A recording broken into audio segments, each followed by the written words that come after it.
Olá, seja muito bem-vindo ao nosso Concreto e Conversa, nosso programa quinzenal que fala não só sobre concreto, mas sobre coisas concretas que melhoram a vida do profissional. E hoje eu tenho a honra de receber Antero, nosso engenheiro com uma grandíssima experiência em diversas áreas. E aí realmente a gente tem aí tudo para ter um papo muito bacana, com muito valor para apresentar para vocês. Então seja muito bem-vindo, Antero. Queria que você se apresentasse para o nosso público e que fale um pouquinho aí brevemente sobre as suas experiências e tudo mais. Vamos lá. Olá, eu agradeço, né, pelo convite, né, e de poder transmitir um pouco do conhecimento. Meu nome é Edmaldo Antero da Rocha, nasci no litoral sul de São Paulo, na Baixada Santista, tenho 66 anos, estou aí dentro da engenharia aí desde 1976, né, faz um tempinho, né, e estamos aí para nós conversarmos, bater aquele papo, aquela conversa agradável sobre tudo aquilo que nós fizemos até o presente momento. Não, muito bom, Antero. Você tem naturalmente de experiência muito mais do que eu tenho de vida, né? E eu fico muito grato, muito feliz de ter a oportunidade de ter essa troca de conhecimento, de experiência com você. Eu acho que isso é muito legal, a gente já se conhece aí há um tempo relativamente pequeno, mas intenso, né? A gente aí teve diversas conversas, hoje a gente tem o prazer de lecionar na mesma universidade, então isso é muito bacana. E realmente trazer você para cá é algo muito enriquecedor para o nosso programa, porque é a oportunidade de você compartilhar um pouco da gama de experiências que você tem, e a gente vai falar um pouquinho aí sobre essas experiências e um foco específico em algo que é muito enriquecedor, que é a proteção da vida das pessoas no canteiro de obra, nas atividades que elas executam. Então a gente vai abordar um pouquinho mais à frente especificamente sobre esse tema. Mas antes da gente chegar nesse momento, eu queria que você falasse um pouquinho, Antero, sobre como foram os seus primeiros passos na construção civil, como que você começou na área de infraestrutura, que é uma área que você tem muita experiência, na pavimentação. Então você faça aí um breve resumo da sua carreira, como você chegou até aqui. Então, eu comecei a trabalhar numa empresa de engenharia em 1976 como office boy. Essa empresa ela fazia isolamentos térmico-acústicos e eu trabalhei de office boy num período, dentro de um período de 1 ano e 3 meses, quando assim que eu completei os 18 anos eu já passei para assistente de RH, né? Antes era departamento pessoal, e a posteriori, por problemas da própria empresa, eu me desliguei, que a empresa não estava numa condição boa e conversei com os proprietários e saí. Aí fui trabalhar numa empresa de saneamento, chamada Eninco Saneamento e Obras. Essa empresa era do filho do engenheiro Caetano Álvares, Que tem nome de avenida.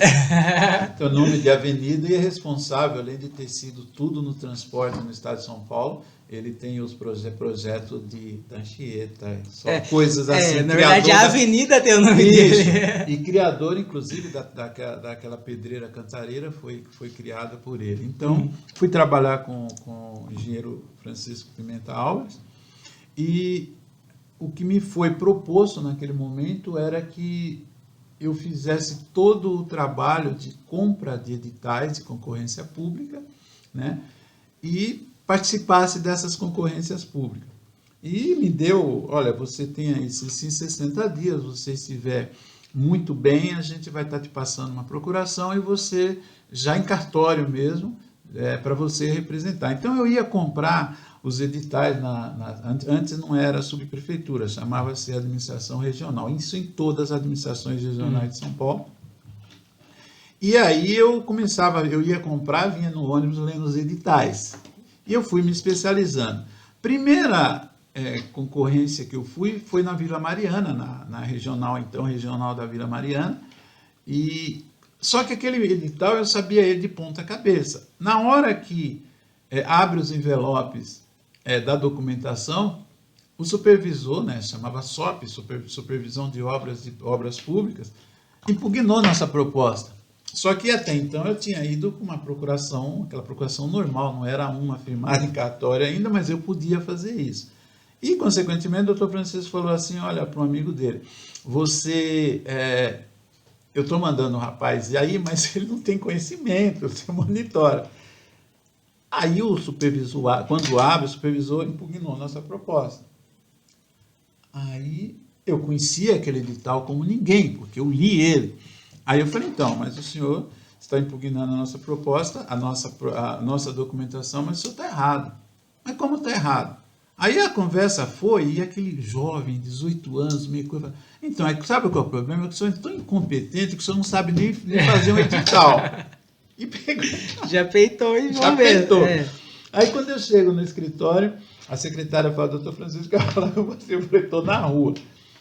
Ele falou assim, olha, falaram tão bem de você, nós vamos ali no Vanpré que eu vou te dar a procuração. Eu tinha 15, 20 dias de empresa. Uhum. E aí eu trabalhei com ele, aprendi muito sobre concorrência pública e numa oportunidade, você vê como o Embu tem alguma coisa em relação à minha vida profissional.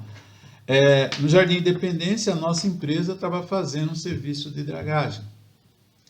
E ele pediu para eu ir lá, levar um documento para o engenheiro, que era o engenheiro chamava Cunil Sato, ou chama Cunil Sato.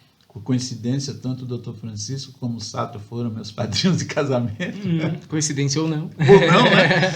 Bom, e aí, chegando lá, o Sato fala assim para mim, o que você faz? Eu faço parte de concorrências públicas, coisa e tal. Pô, você conhece todas as administrações regionais de São Paulo? Eu falei, sim, eu participo de todas as concorrências. Você não quer vir trabalhar com a gente? Eu falei, não, de lá eu não saio, não. E se fosse para você trabalhar com a gente, qual a sua proposta salarial? Eu falei, eu não quero mesmo, né? Então, um exemplo de hoje, que eu ganhasse R$2.000. Eu falei, eu quero 6. Ele falou, tá bom, eu vou falar com o meu patrão, com o dono da empresa. Era uma loteadora, que tinha um departamento de engenharia, chamado Imobiliária Ramos e Freitas. Essa Ramos e Freitas, ela fez todos os loteamentos que você imaginar, Parque Pirajussara, Jardim Independência, toda essa região do Taboão da Serra, Embu, da periferia, sim, tirando São Marcos, acho que tudo foi Ramos e Freitas. Mas eu falei, e qual que é a proposta de trabalho? A proposta de trabalho é que nós temos muitos loteamentos, esses loteamentos não estão regularizados na prefeitura. Para você ter uma noção como funcionava o loteamento funcionava por um decreto-lei chamado Decreto-Lei 58. Esse Decreto-Lei 58, você simplesmente abria uma rua e acabou, desmembrava e um abraço. Só que muitos desses loteamentos não estavam regularizados. Aí, se não me falha a memória, a CETESB em Plaza foi criado na época do Montoro, em 1975, se não me falha a memória, a lei é de 1975, e nessa oportunidade, esses loteamentos tinham que ser regularizados. Então, você entrava com um pedido de anuência, uma anuência X, porque você conseguia comprovar, através de levantamento aerofotogramétrico da Emplaza, que aquele loteamento estava implantado antes da lei. Então, vamos embora, tem que regularizar. Você tinha. Então, eu creio que eu devo estar entre os 10 primeiros caras que regularizou alguma coisa na Emplaza e na CETESB. Muito legal. Né? E, enfim, e aí ele me explicou tudo isso, aí eu falei, tá. Aí eu cheguei lá e falei para o doutor Francisco, assim, o doutor Sato me convidou para trabalhar lá com eles, mas eu não quero ir. Ele falou, não, você vai porque assim, eu estou estabilizado, eu não tenho necessidade de crescer, e lá você tem uma progressão para você aprender. Aí eu cheguei lá e falei para o Sato, falei assim, eu venho. Aí ele falou, a única coisa que eu te peço é que você treine uma pessoa, meio período aqui, meio período lá, enfim, depois ele me pagou tudo. Cheguei lá, o Sato falou assim, então eu conversei com o patrão, ele falou que ele paga vamos falar o dinheiro, 4.500 por mês, no primeiro mês. Se você passar no teste, ele te paga os 6. Aí eu virei para ele, aí, enfim, terminei indo para Ramos de Freitas, e aí vem todo esse trabalho de loteamentos, né, de conhecimento, A minha capacidade chegou a um ponto de que, às vezes, tinha multas da Prefeitura de São Paulo. Eu sempre fui muito estudioso. E eu conhecia a legislação da Prefeitura de São Paulo como ninguém. Raramente eu conseguia os recursos. Perder um recurso. E o jurídico da empresa falava, pô, mas esse cara... Tá? E aí, chegou um ponto, o Mário Ramos de Freitas me passou a procurador dele da imobiliária junto aos órgãos públicos, né? Tanto é que eu sei, até hoje, ele deve ter uns 40 anos, uns 35 anos ou mais, próximo dos 40 de falecido, eu sei o RG dele até hoje. De tanto, né? Que representou. De tanto que eu representei. Então, foi por aí que eu Você iniciou na infraestrutura urbana, né? Acho que isso... No saneamento básico já em 1978. E aí, depois disso, você já foi começar a atuar com a sua empresa. Em 1977, eu comecei a já nessa parte na estrutura, conhecendo a parte de saneamento. Muito bom. Né? E aí, a partir daí, você entrou nisso? A partir daí, eu entrei nisso, fui para essa empresa, aprendi a parte de infraestrutura de loteamentos e em novembro de 81 eu montei o meu negócio. Que aí você tem ele até hoje, que é um negócio... Mas assim, eu comecei, na verdade, a primeira empresa eu montei um escritório na Barão de Tapetininga, um escritório. Esse escritório era de projetos para loteamentos. Sim. Então eu juntei, eram profissionais que trabalhavam, um projetista, um engenheiro agrimensor, uma advogada e eu, conhecedor, que eu era auxiliar de engenharia até então, da parte de legislação. Só que esse negócio, você monta, esse negócio não foi girando muito. Por que ele não foi girando muito? Eu falei no início do Decreto-Lei 58. Em 1979, sai a Lei Lemmer, que é a Lei 6766, que implementou os loteamentos. Então, na 6766, foi onde você poderia ter os lotes de 250 e de 125, porém, com detalhe, toda esse loteamento, ele tinha que ser toda a infraestrutura, desde a terraplanagem até toda a rede de elétrica, água, esgoto, enfim, toda a pavimentação. O que aconteceu? As empresas recuaram. Pô, eu, no Decreto-Lei 58, eu abro e pronto, aqui não, aqui eu tenho que pesar. E aí, esse negócio não foi dando certo. Não, perfeito. E aí em 86, que realmente dá o boom. E aí foi quando a sua empresa já começou a se estabelecer. Isso. E aí, você começou a realmente... Aí eu saí do projeto e fui para a empreiteira. Sim. Minha primeira grande obra foi uma galeria, um tubo... Minha primeira grande obra. Uma galeria com tubo de diâmetro de 1,50 m no Moinho Santa Rosa, na região do Brás. O Moinho Santa Rosa fica em frente ao mercado municipal. Não pode dar errado. Prefeito de São Paulo, Jânio Quadros.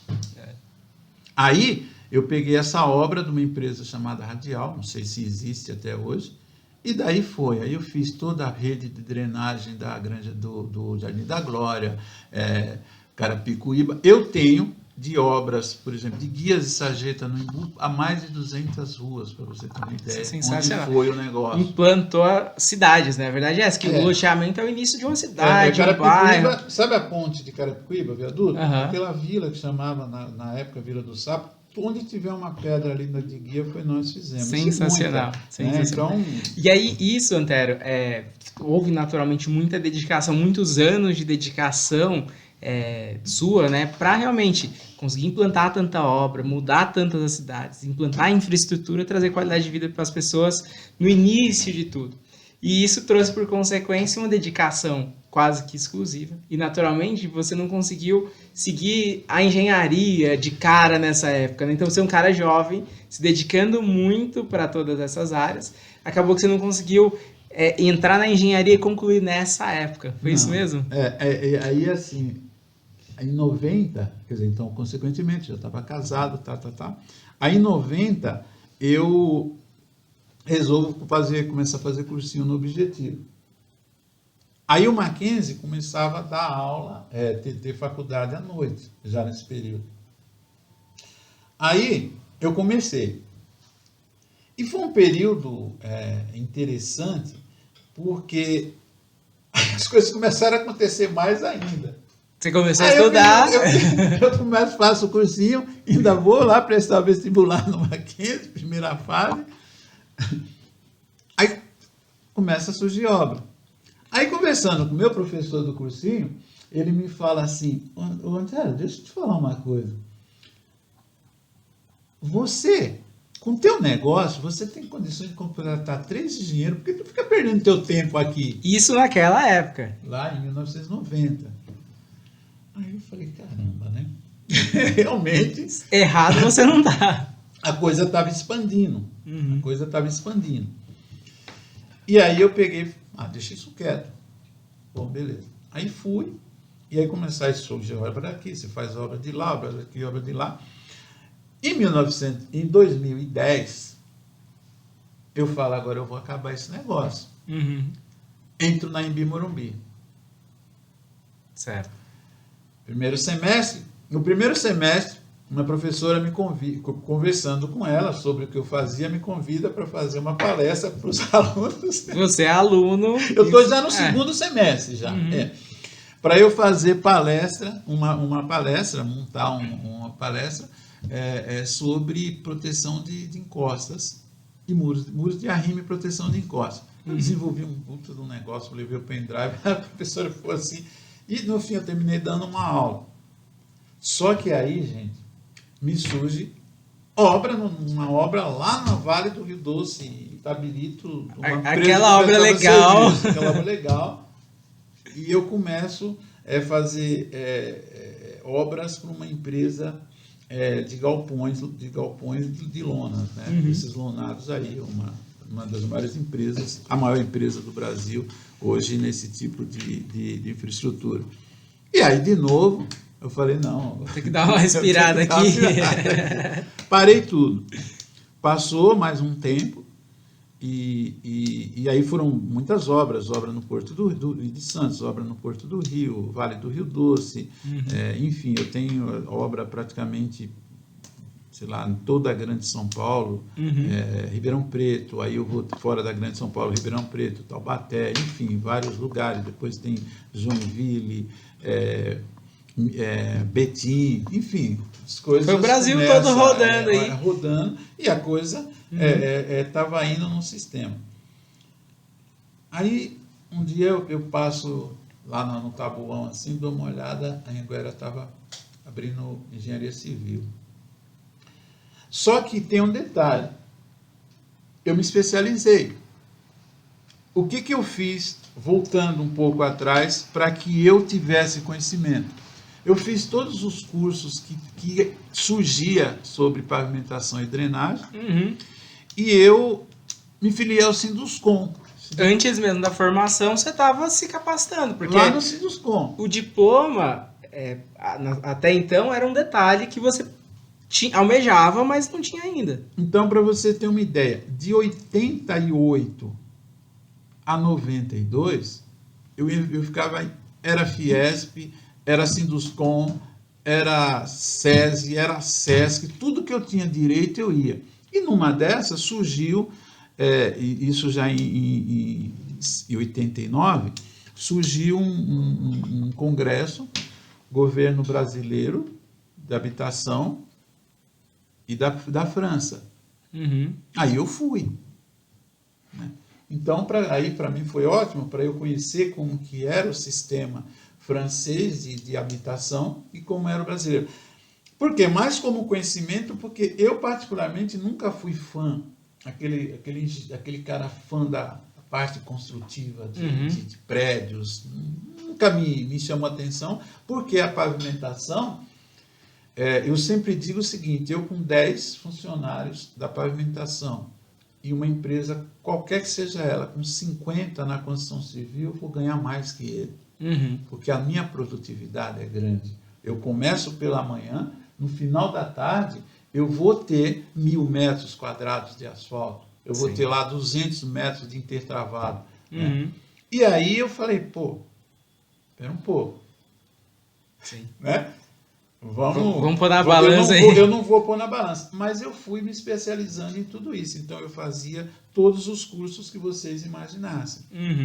Né? Eu cheguei a ter cliente meu, primeira reunião com um cliente meu, 2 engenheiros dele sentados, mais ele e eu na mesa, com menos de 5 minutos, ele falou para os engenheiros, pode sair daqui que o cara sabe o que ele está fazendo. Porque o cara também era engenheiro, Sim. pumba. Porque assim, eu não tenho que estar preparado para o que eu sei. Eu tenho que estar preparado para o que você vai me perguntar. Uhum. Você entendeu? Sim. Por quê? Não é que eu não sei. Eu já vou eu vou estudar o que eu sei que você vai me perguntar. Sim. Já é meio direcionado. Então, raramente alguém vai me perguntar uma coisa e eu vou dizer, não, depois eu vou pesquisar, eu vou te fazer, porque eu já gosto de eu ter alguma coisa em si. Então, isso foi esse desenvolvimento. Aí eu terminei parando de novo lá na bendita faculdade. E aí só em 2018. Em 2018 você pegou firme. 2018 eu falei, agora eu vou. Agora vai. Agora eu vou. E foi. Aí era o seguinte, eu me lembro, eu tenho um colega, que hoje ele inclusive, ele é um cara que ele quis sempre se especializar em cálculo estrutural. Uhum.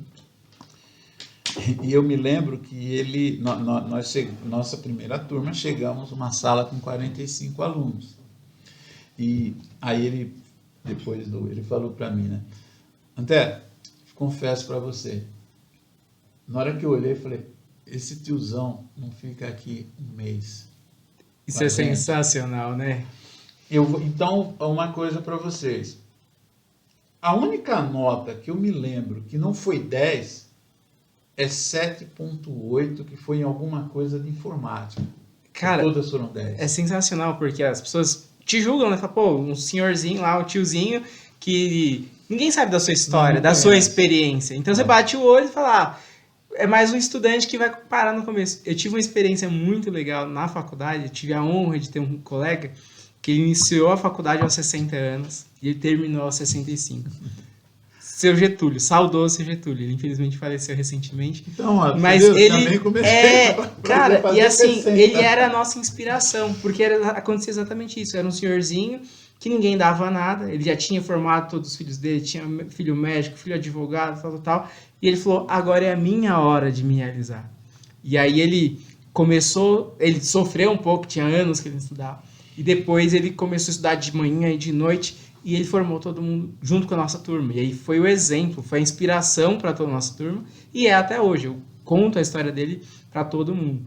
E sem dúvida você é um cara que é uma inspiração. Você teve essa experiência durante muitos anos, experiência prática realmente. E depois da formação técnica, algumas coisas mudaram com certeza. Né? Depois de conquistar o diploma de engenheiro, ter o CREA, como a gente estava conversando há pouco, né? Você já foi aí...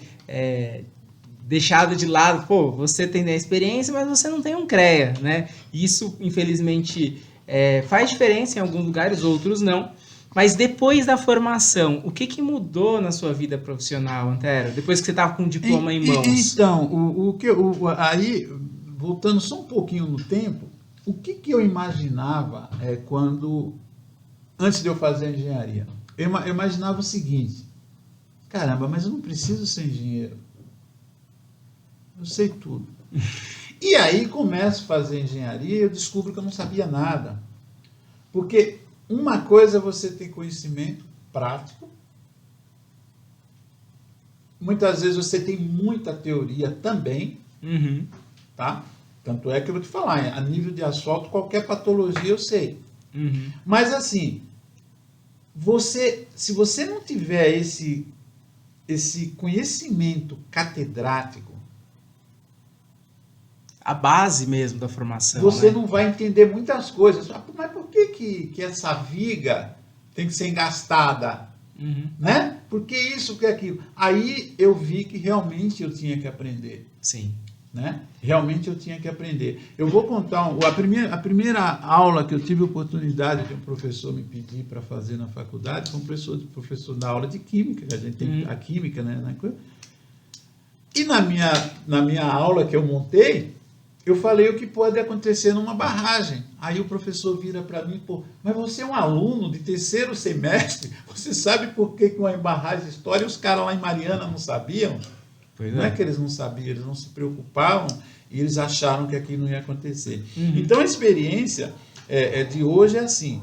Primeiro, o respeito que você tem como profissional. Isso é a primeira coisa.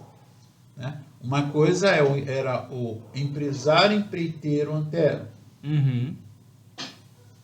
Outra coisa é o empresário engenheiro Antero. Exatamente. São duas, há uma dicotomia disso aí. Né? Sim. Então, o que mudou? Aí eu termino engenharia civil. E dentro das ementas, eu tive uma disciplina de engenharia de segurança do trabalho, falando de segurança do trabalho. Já te deu um estalo aí pro... E aí, eu descobri, eu cheguei em casa assustado, com alguns vídeos que o professor passou, e a vida inteira eu briguei com o técnico de segurança do trabalho, porque eu achava que ele atrapalhava a minha vida dentro de uma obra. Sim. Né? Então, você tem que saber, o técnico de segurança também, ele tem que entender até onde ele pode ir. Sim. E até onde ele realmente está preocupado com a saúde do trabalhador no ambiente laboral. E aí eu falei, não, eu vou fazer pós-graduação em Engenharia de Segurança do Trabalho. Terminei, Só vambora. que tem um detalhe. Eu primeiro vou fazer pós em docência no ensino superior. E se na Engenharia de Segurança do Trabalho, ou no contexto da segurança do trabalho, existe SSMA, significa Saúde, Segurança e Meio Ambiente, como que eu vou ser engenheiro de segurança do trabalho se eu não fizer uma pós-graduação em Engenharia de Meio Ambiente? Aí eu falei, então, primeiro eu faço docência no ensino superior, as juntas, né? É uma coisa de maluco. E faço Engenharia de Meio Ambiente também. Sim. E fiz. A hora que eu terminar a engenharia de meio ambiente, aí eu vou pensar na segurança do trabalho. Terminei, maravilha. Aí falei, agora eu vou fazer engenharia de segurança do trabalho. Poxa, mas aí eu queria entender o que o perito o perito faz na segurança do trabalho e na própria engenharia. Aí eu falei, então eu vou me matricular nas duas. Eu vou fazer engenharia de segurança do trabalho e vou fazer perícias e avaliações. Fiz. Então, o tempo que você ficou travado lá naquela época, lá de trás, sem conseguir se dedicar ao estudo, você tirou o atraso também na sequência. Agora eu não vou fazer, esqueço, eu já estou com meus filhos criados, formados, todo mundo tem sua vida. Hoje, de fome, eu não morro. Sou eu, é minha formação que ninguém me segura mais. Eu vou parar. E aí, a coisa foi ferrenha, né? Mais um monte de ideias lá. Porque, assim, eu sou perfeccionista. Sim. Eu sempre falo que eu não nasci para ser o segundo. Né? Porque ninguém lembra quem foi o vice. Sim. Só que para você ser o primeiro, você tem que ter pessoas ao seu lado que comunguem do mesmo objetivo e que queiram te ver crescer. O que acontece? O grande problema da humanidade é que o teu vizinho, às vezes, ele não está ao teu lado. Sim. Ele está atrás, tentando ver se você tem um abismo para ele te empurrar. E não é essa a visão. Tem uma coisa que o pessoal fala muito, que é assim, eu te quero bem, mas não melhor que eu. Isso é terrível, cara. Eu quero bem, e se você ficar melhor que eu vou ficar muito feliz, porque eu te ajudei a ficar melhor do que eu. Eu falei duas coisas no meu primeiro dia de aula para os meus alunos do curso de engenharia esse ano.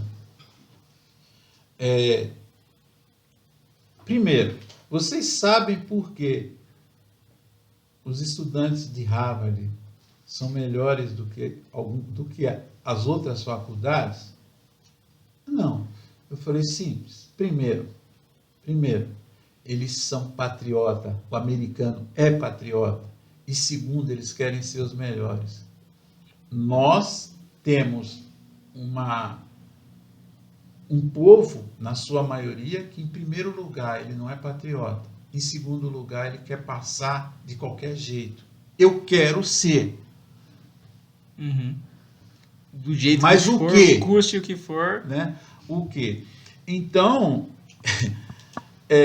se você não se especializa, fica difícil. Fica difícil. E a segunda coisa mais importante que eu falei para eles, eu só vou ser feliz se os meus discípulos forem melhor que eu.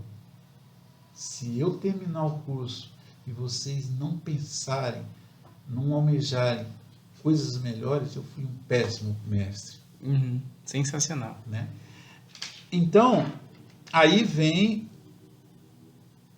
a parte, eu vou ser perito. Vou aprender tudo que eu conseguir aprender. Aí eu fui lá, me inscrevi, peguei toda a minha documentação, juntei na Justiça Federal, juntei no Ministério, na Justiça do Trabalho e juntei no Tribunal de Justiça de São Paulo. Toda a documentação. Está lá, perito. Na verdade, nós somos auxiliar da Justiça, nós somos perito quando o juiz nos coloca, mas eu sou auxiliar da Justiça, né, cadastrado. Aí me vem a outra coisa, a indagação. Mas, Antero, você está preparado? Então, cara, vai estudar mais. Eu estou lá. Então, eu não vou cutucar para ninguém me nomear agora. Aí eu fui me especializar. Sim. Aí um dia, um cliente me pede para fazer um laudo ergométrico. Fui fazer o laudo ergométrico. 40 e poucas laudas. E comecei a pensar. Pela NR17, o médico e o engenheiro do trabalho pode fazer o laudo ergométrico. Eu falei, mas eu não entendo que nós, engenheiros de trabalho, estamos preparados para fazer isso. Então eu vou fazer ergonomia, para eu aprender. Eu acho que você tem uma humildade muito importante, sabe? Porque tem muita gente que fala assim, não, eu sei tudo. Eu sigo o modelo da internet e eu resolvo. E não é bem assim. Acho que você ter essa humildade de falar, não, peraí, eu estou preparado realmente para fazer isso? É uma indagação pessoal que é muito importante, muito pertinente. A gente tem que se preparar sim, né? Claro, a gente tem que ser ousado sim de falar, eu sei fazer. Mas ao mesmo tempo você tem que ter a humildade de falar, eu vou aprender. O que eu não sei, eu vou aprender. Eu acho que isso é muito importante. Eu vou te dar um exemplo. Vocês trabalham com projetos. Sim. Eu não gosto de projetos. Sim. Eu não gosto de projetos. Eu não gosto de estar. Eu gosto de. Você me faz o projeto, você me dá o projeto, eu vou executar o teu projeto. Se eu ver que o teu projeto tem algo que não está batendo com uma coisa, eu falo, mas nós precisamos melhorar isso aqui. Sim. Entendeu? Mas não é uma coisa que. A minha parte sempre foi execuível. Entendeu? Eu quero estar lá executando. Então, o que acontece? Voltando ao nosso tema. Eu falei, não, eu tenho que me especializar mais. Aí fui fazer a pós-graduação em ergonomia. Aí fui fazer cursos. Né? Eu comprei curso, inclusive, do professor Reginaldo, que fez o segundo podcast com você. Sensacional. O nosso mundo é isso.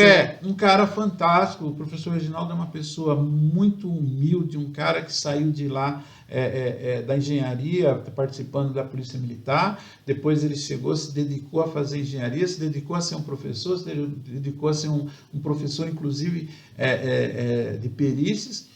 E aí você vai se espelhando nesse pessoal. Hoje eu faço parte de um grupo de perícias, foi através dele. Sim. Nós somos lá 200, 500, e desse aí virou outros grupos, e aí você vai... Então eu vi que existia uma necessidade de eu aprender mais a perícia. Aí vou buscar o IBAP. Questiono o presidente do IBAP. Por que a exigência de ter 60 horas de cursos no IBAP para eu ser associado do IBAP? E só pode quem é do Mackenzie. É porque o IBAP tem um convênio com a Escola Mackenzie que tem a aula de perícias e avaliação lá, que já é dentro dos métodos do IBAP. E eu comecei a frequentar as reuniões do IBAP. Né? E daí surge um curso da ABNT sobre avaliação de imóveis. Aí o Antero foi lá e fez o curso também pela ABNT. eu também tenho curso pela BNT, fora todos os cursos que o CREA faz a partir do CREA Capacita. Então, na realidade, o que eu vejo é o seguinte, hoje eu vejo muitos profissionais falando mal do CREA ou do CONFEA, só que eles olham o que eles fazem. A pessoa nem conhece, nem sabe como funciona a entidade. Nós temos aí aproximadamente 1.300.000 engenheiros no Brasil, 280.000 talvez no estado de São Paulo, e nós tivemos um primeiro hackathon do CONFEA-CREA Mútua, que é o Registro Único de Engenheiro. Participaram 21 dos 27 estados. E o que terminou acontecendo? A minha equipe ficou entre as 5 primeiras colocadas e nós fomos para Brasília para a disputa do hackathon na final. O hackathon, explicando, é uma maratona. E nós ficamos em segundo lugar. Hoje, se existe um registro único, que já existe hoje no Brasil, em relação a engenheiros, isso veio de um cara que começou lá em 76, e ele foi fazer uma faculdade só em 2018. Então, ele se interessou por o futuro de uma geração. Aí eu pergunto, o que a nova geração está pensando em relação ao futuro? Exatamente. Entendeu? Exatamente, Antero. Então, realmente é muito bacana, né? Essa preocupação com desenvolvimento, com melhorias, essa questão do hackathon, né? Para quem não sabe, hoje o engenheiro, para atuar em cada estado, ele precisa de um visto em cada um desses estados. E a ideia do cadastro único, né, do registro único, é que a gente extinga esse registro. O seu registro do CREA em São Paulo vale para você atuar lá na Bahia, no Amazonas, em qualquer lugar do Brasil. Você só vai recolher RT para aquele CREA. Exatamente. Então, a gente tem um sistema mais integrado. Hoje, por exemplo, anteriormente aí a essa liberação do registro único, você tem que ir lá no CREA do Pernambuco, do Ceará, de onde for, sendo o meu registro natural aqui em São Paulo, apresentar todo um conjunto de documentos que eu já apresentei no meu CREA de origem, apresentar novamente, comprovar que eu vou prestar um serviço nesse estado e, a partir daí, viabilizar a execução desse serviço.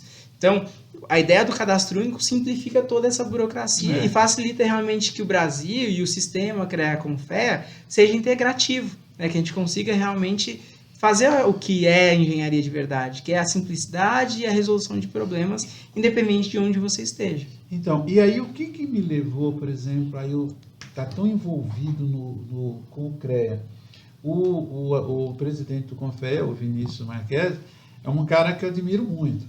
Então eu ficava vendo, né, mesmo na época de estava ainda estudando, aí eu ficava vendo às vezes palestras, cara, esse cara está mudando a engenharia, porque eu conheci o CREA lá de trás. Lá de trás, eu que ia fazer toda a documentação da empresa, das empresas que eu trabalhei 5 anos empregado só, dos 17 aos 22. E eu que fazia toda a documentação, lá na Nestor Pestana, né? A Nestor Pestana? Se não me engano, era. Enfim. Aí eu comecei a me interessar e comecei a ver a história do CREA Capacita. Aí eu fui fazendo, eu tenho vários cursos pelo CREA Capacita e terminou culminando que quando teve esse problema do desastre lá no Rio Grande do Sul, o CREA do Rio Grande do Sul fez um curso de 1 semana sobre desastres climáticos, coisas e tal, e eu também tenho um diploma de lá do CREA do Rio Grande do Sul. Cara, é sensacional. Em relação a isso. Então, eu sou engenheiro civil, sou engenheiro de segurança do trabalho, sou pós-graduado em engenharia de perícias e avaliação e de meio ambiente e saneamento, porém, eu tenho que vislumbrar que a engenharia é um todo. É um leque muito grande. Se você for só engenheiro civil e você achar, eu sou engenheiro civil, eu só faço cálculo estrutural. Tudo bem. Você pode ser especialista em cálculo estrutural, você pode trabalhar com sistema de concreto ou pavimento, você vai obter conhecimento. Claro, você pode ser um excelente profissional nisso, ou numa geotecnia, né? Enfim, nós temos um amplo, uma amplitude absurda. Engenharia civil é tudo. Né? Exato. Então, esse foi um pouco da minha história. Eu falo assim, a gente não precisa ser especialista em tudo, eu não preciso dominar tudo, porque é muito difícil. Tem que ter conhecimento. Mas você tem que ter conhecimento de tudo. Você tem que saber, você não precisa ser especialista daquilo, mas você tem que saber como procurar, quem procurar, quando procurar. Eu acho que essa é a essência de um profissional completo. Né? Você saber ter essa curiosidade de conhecer um pouquinho de tudo, de ter um conhecimento básico de tudo, mas ter o especialista do seu lado, né? Acho que isso é algo essencial. Eu vou fazer um projeto, eu quero um projeto X lá. Ô Magno, cara, eu preciso de um projeto, mas eu preciso dele assim. Você vai me dar... Por quê? Porque você especializou naquilo, vocês têm aquela expertise naquilo, Exato. Agora a execução é comigo. Exatamente. Você entendeu? A execução vai ser comigo, né?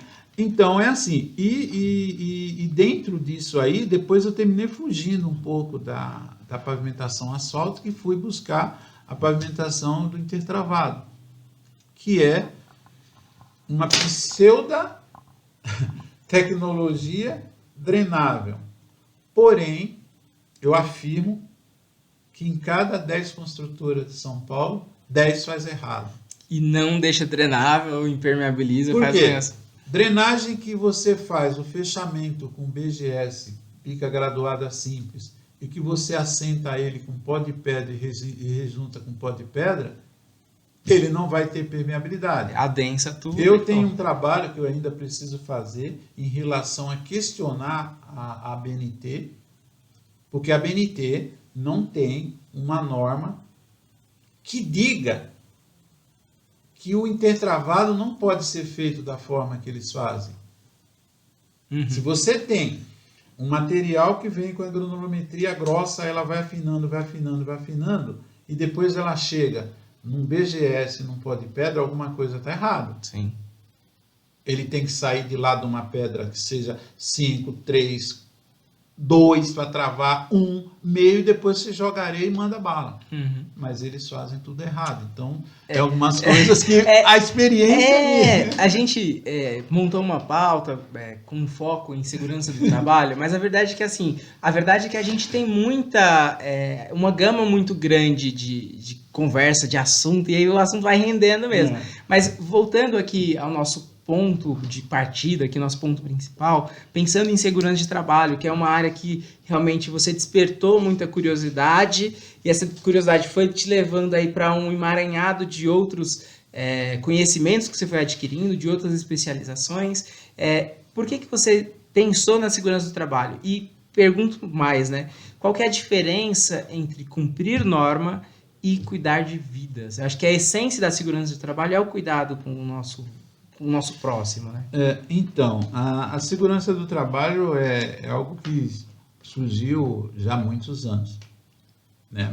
Há milhares de anos até. Uhum. Então, você imagina lá em 350 anos antes de Cristo, o Aristóteles começa a ter o primeiro estudo em relação à segurança do trabalho pelos acidentes que vinham acontecendo. E com o tempo isso foi mudando lá por volta de 1919, a gente começa a ter os primeiros trabalhos para segurança do trabalho no Brasil, mas isso também não se desenvolveu tanto. Lá por 1966 se cria lá a Fundacentro. A Fundacentro é uma tripartite, né, que é representante do governo, representante da classe trabalhadora e da parte empresarial, que terminaram lá por volta de 1978 criando as NRs. Uhum. E o que acontece? Às vezes, a segurança do trabalho, perante a maioria dos empresários, ele acha que ela custa caro. Sim. É um trabalho caro, porém, você tem que pensar numa coisa mais cara ainda, que é a vida. Você tem que preservar a vida. E aí, eu brigava tanto com técnicos de segurança em obra, por isso, por aquilo. Tudo bem, existem alguns técnicos que eles fogem um pouco do que eles deveriam fazer. Mas um dia, eu fazendo uma obra na Raposo, aqueles prédios que tem, os últimos prédios que tem da Politécnica, saindo para Raposo, uhum, eu fiz toda a infraestrutura daqueles prédios, chama Colinas. E um dia, conversando com o técnico, ele falou assim: ô Santero, deixa deixa eu falar uma coisa para o senhor. Na realidade, eu não estou cobrando o senhor. Eu estou lhe ajudando. Por quê? Se acontece um acidente, o senhor vai pagar caro por isso. Então, na realidade, eu sou um guardião do seu patrimônio. E aquilo ficou na minha cabeça. Quando eu estou fazendo engenharia civil, na aula que a gente tem, sobre o semestre que a gente tem de aula de segurança do trabalho, as fotos e os filmes que a professora passava me chamou a atenção. Eu chegava em casa estarrecido. Eu mesmo, com toda a vivência de obra de santo, eu nunca tinha pensado que tudo aquilo poderia acontecer. Sim. E aí, meu conceito mudou. Caramba, eu vou me especializar em engenharia de segurança do trabalho. Porque a engenharia civil, de alguma forma, eu tenho conhecimento. Sim. Mas segurança do trabalho, eu sempre me abstive a entendê-la. Exato. E aí comecei a pensar o que fazer em relação a tudo isso. Tanto é que, conforme a minha fala anterior, eu terminei me especializando também na parte de ergonomia para entender melhor o assunto. Mais um desdobramento. Mais um desdobramento. E o que eu vejo é o seguinte, das 38 NRs, hoje nós temos 36 NRs. Dessas 36 NRs, só não podemos trabalhar com a parte da parte médica, né? Tá fazendo PCMSO, né? Mas a mudança de comportamento e a necessidade que hoje existe de uma segurança do trabalho séria, da empresa investir. Porque se você investir na segurança do seu funcionário, do seu colaborador, consequentemente a tua empresa tem certificação. Sim. Né?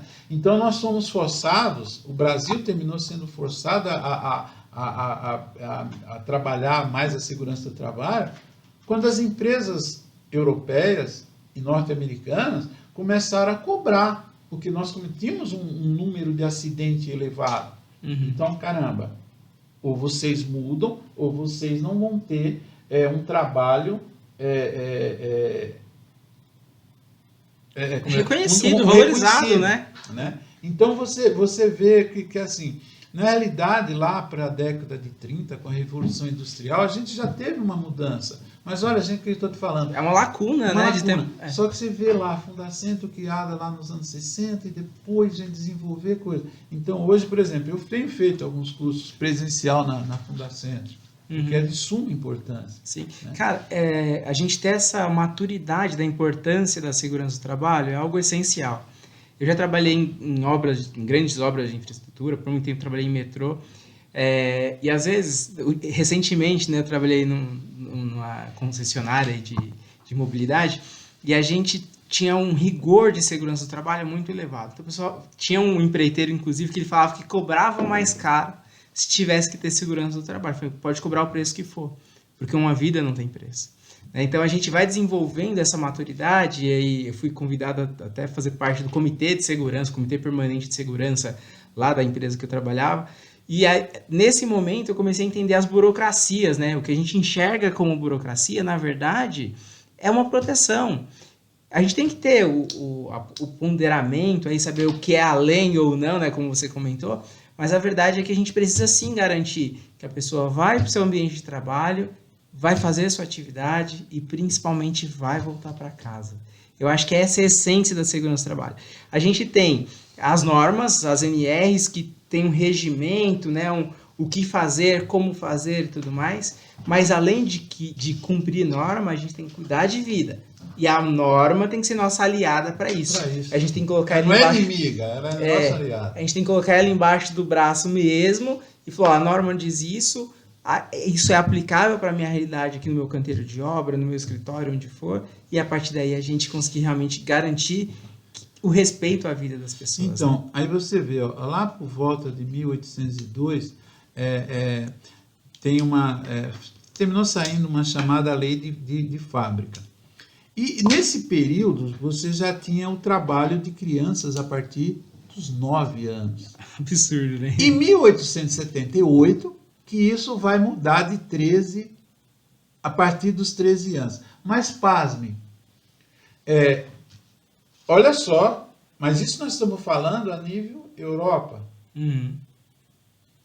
veja quando nós tivemos a mudança Brasil. Nós estamos falando em 1878. Sim. No Brasil, nós vamos estar lá praticamente não, no século XX. Cara, norma, né, os regulamentos e tudo mais, assim como qualquer norma regulamentadora, ou NBR, né, com regulamentação técnica de alguma atividade, ela tem que ter constante mudança. Tem que se adaptar à realidade do momento. É igual a contabilidade. Todos os dias muda a NRA. E a engenharia? Tem gente que fala assim, não, a engenharia é a mesma desde que criaram o concreto armado. Não. Desde as pirâmides a engenharia é a mesma. Cara, não é. Não é. A gente tem evolução, a gente tem tecnologia, tem melhoramento em muitas áreas. E a segurança do trabalho não é diferente. E aí um dos pontos que me chama a atenção, que você tem falado muito nas suas redes sociais e tal, é a mudança da NR1 para algo que é novo, né? A mudança comportamental das pessoas, tudo isso é algo novo e a NR1 ela veio trazer um pouquinho disso. E eu queria que você falasse para o nosso público ao que se refere a NR1 e qual que é a grande diferença que ela traz agora com essa nova alteração, essa nova revisão. Então, a NR1 é assim, dentro da NR1 você termina abrangendo várias NRs, né? Você tem aquele ciclo de NRS que você se adapta dentro da NR1. Eu particularmente acho que os fatores psicossociais, na minha opinião, não deveria estar inserido em NR1. Para mim, ele deveria estar inserido tudo isso na NR17.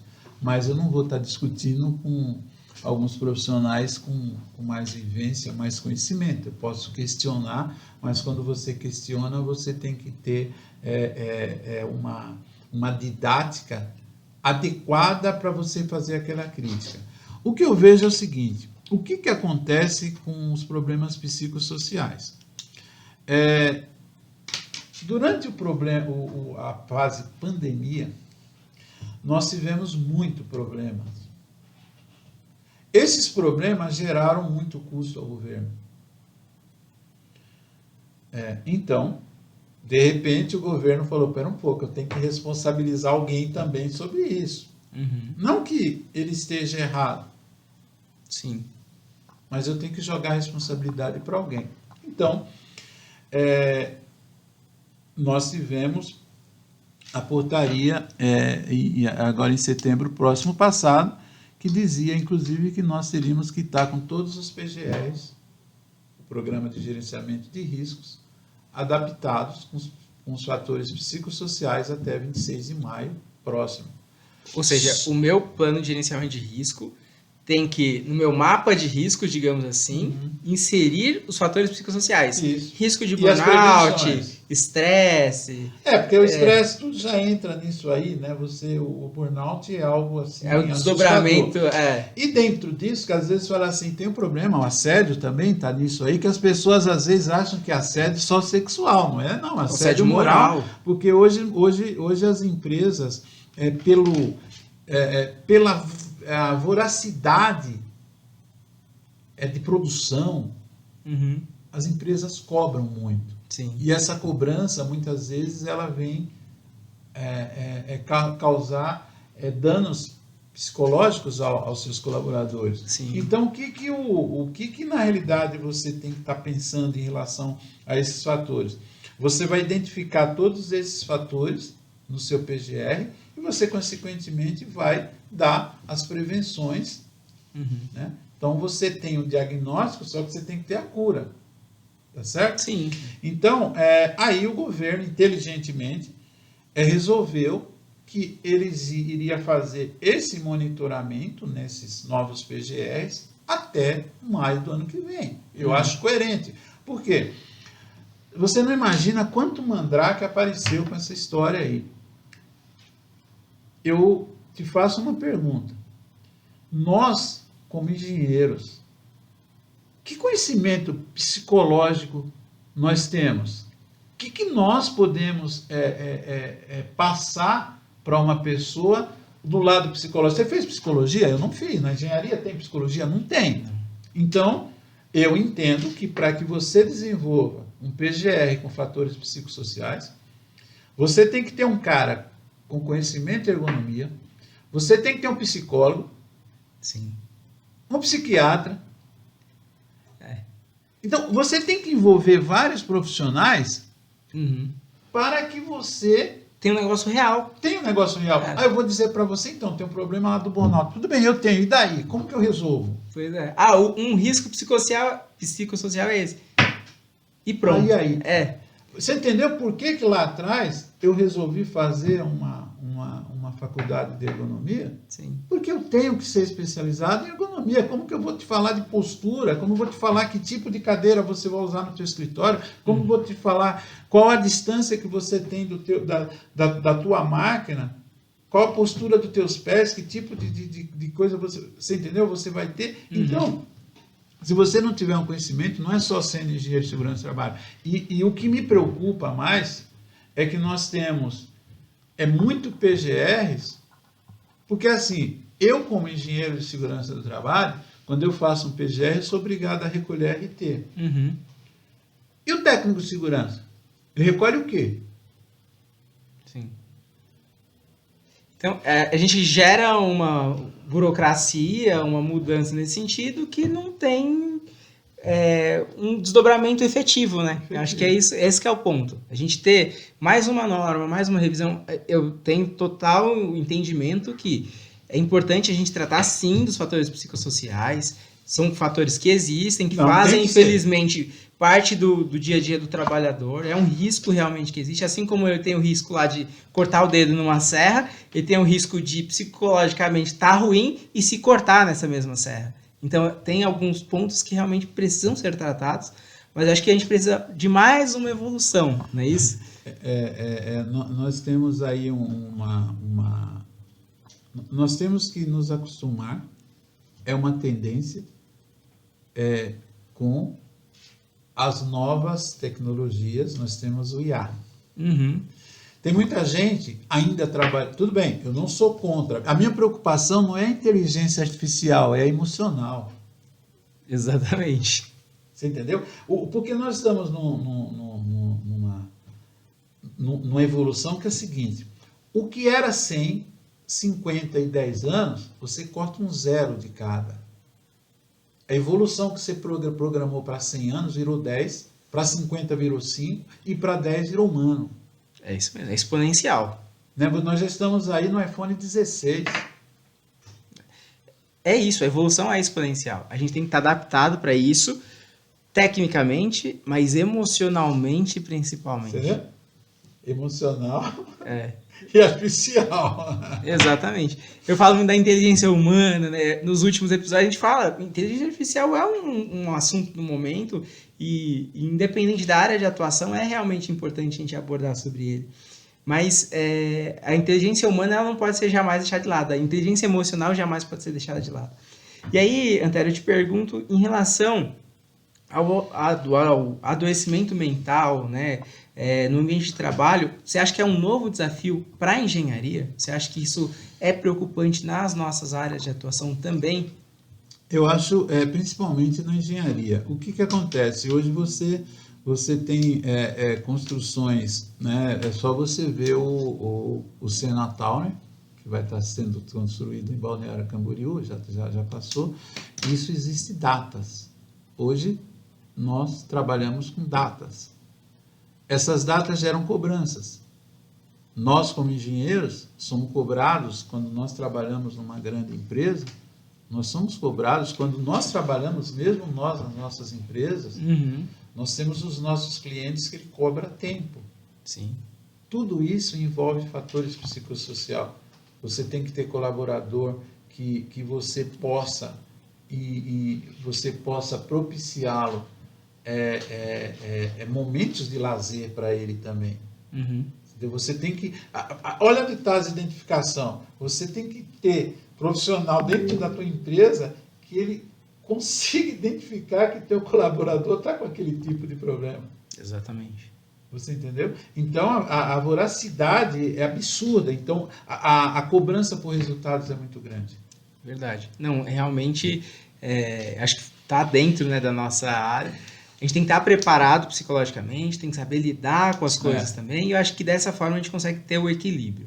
né? E aí, Antero, vindo aqui para o nosso vínculo principal do Concreto e Conversa, pensando naquele profissional que está prestes a concluir a engenharia, que concluiu recentemente, que está em dúvida de qual área seguir, o que você diz a respeito da segurança do trabalho para esse profissional? Qual o melhor caminho de ingresso para ele?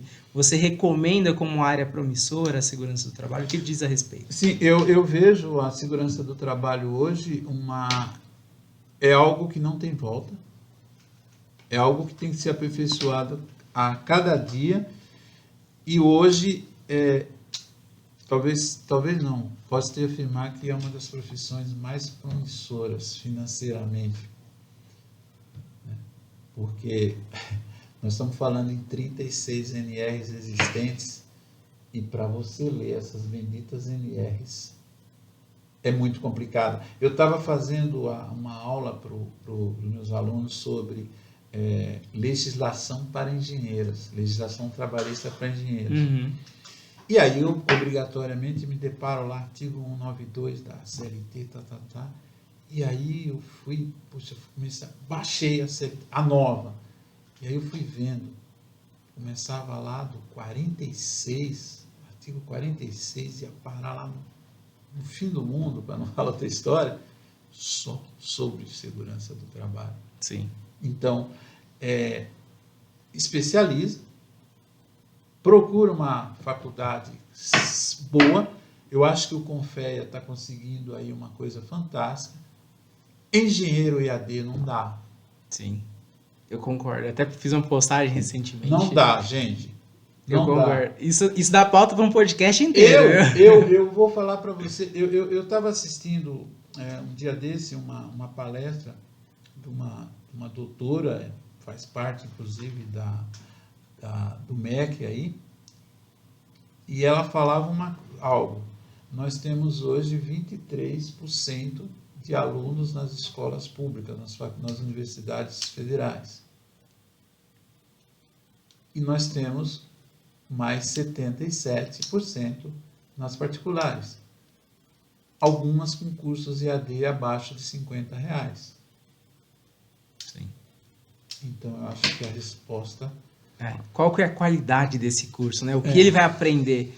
Ganhar só um diploma e ser liberado para o mercado para atuar sem capacitação Eu vejo o seguinte, se esse profissional fizer esse EAD, mas ele estudar, de verdade, buscar conhecimento fora, ele vai ser um bom profissional. Eu acho que hoje fazer engenharia e se especializar é tão bom quanto antes, desde que você busque conhecimento. Sim. Desde que você não vai usar a IA, não dá. Não, perfeito. Essa é uma área que tem muita procura? Você acha que existe uma procura muito efetiva? Existe uma procura bastante. Bastante, desde que a pessoa tenha especialização. Não, perfeito. E o que você acha que é necessário para a pessoa entrar nessa área? Né? Assim, qual que é a sua recomendação para o profissional entrar nessa área? Aptidão. Você gosta? Faça aquilo que você gosta. Meu filho mais novo, perguntou quando ele foi começar a faculdade, ele perguntou para mim, pai, você quer que eu faça o que você quer ou o que eu gosto? Então, se você tiver aptidão e você gostar, se você não for contra nada que tenha lá, você faça. Se não, faça qualquer outra coisa. Vai vender EPI, vai fazer qualquer coisa, mas não... Verdade. E paga bem engenharia de segurança do trabalho? Paga. Hoje o engenheiro de segurança bem capacitado aí, ele com certeza passa dos R$20 mil. Bacana. No mínimo 15. Claro, a gente fala profissionais e profissionais. São os níveis, né? Nós temos aí uma lei desde 1966 que nos diz que o engenheiro tem que trabalhar 6 horas e não pode ganhar menos do que 6 salários mínimos, que hoje daria por volta de R$9.070, mas nós estamos vendo engenheiros ganhando R$5 mil. Tá? Claro que quando você é CLT, a lei é bem clara, e aí a lei também mudou lá uma normativa do Senado lá alguns anos atrás, lá, já ainda na década de 70, que dizia que isso não vale para o funcionário público. Quer dizer, então, o funcionário público pode mandar a bala lá, você entendeu? Olha a coisa. Aí, o que as prefeituras fazem? Eles utilizam isso para colocar editais E aí o Confea e o CREA tá em cima deles. barrando, cancelando edital de concurso, tudo, mas nada mais Mas justo. você não pode se sujeitar a fazer uma engenharia, né? A gente estuda, né? Eu já estou aí chegando no 8º ano, né? De estudo sem parar. Entre graduação, pós-graduação, e estou me especializando. Estou cada dia me especializando. Vou fundar centro, faço curso, faço no CREA, vejo o que tenho, vou IBAP, vejo isso. Esses dias eu fui na OAB, passei um dia inteiro na OAB de São Paulo, fazendo curso de perícia, assistindo palestra com juízes, coisa e tal. Funciona assim. Perfeito, Antero. A nossa conversa está muito boa, a conversa vai rendendo mesmo, mas eu queria que você deixasse um recado para o nosso espectador aqui, quem está nos acompanhando até agora, um recado de modo geral a respeito da engenharia, a respeito da engenharia de segurança do trabalho, enfim, deixe seu recado aí, sua mensagem.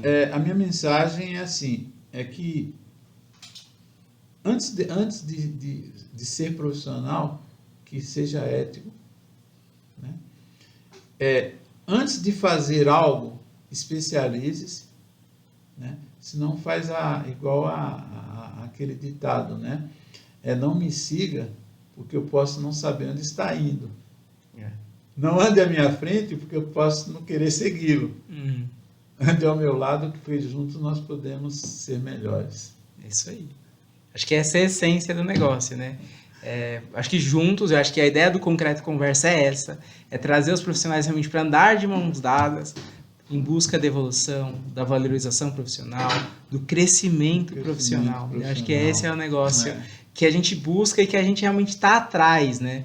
De que a gente tem profissionais cada vez com mais qualidade, cada vez mais qualificados, e que a gente possa ter uma engenharia que cumpra o seu papel, que é melhorar a sociedade, né, nas mais diversas áreas. Eu acho que essa é a nossa grande missão como engenheiro, como profissional. E como professor também, né? E como professor, a gente tem que transmitir aos nossos alunos o que ele vai ver no mercado. O professor tem que ser educativo e não punitivo, né? Exatamente. Antero, agradeço imensamente a sua disponibilidade, né, essa nossa conversa aí de muito valor, realmente foi muito bacana, o tempo passa, a gente nem percebe, mas realmente agradeço muito a sua vinda até aqui e agradeço a você que acompanhou o nosso programa até o final. Fica o nosso convite para o nosso próximo episódio, que já está aqui programado, já está no jeito, não deixe de participar. Siga a gente no nosso canal, dá o seu like, né? Esse recado final aí é importante, realmente. Nosso canal está crescendo aos pouquinhos aí. A gente está muito feliz com o resultado, então a gente conta com a participação de vocês. É isso, gente. Muito obrigado. Até o nosso próximo episódio.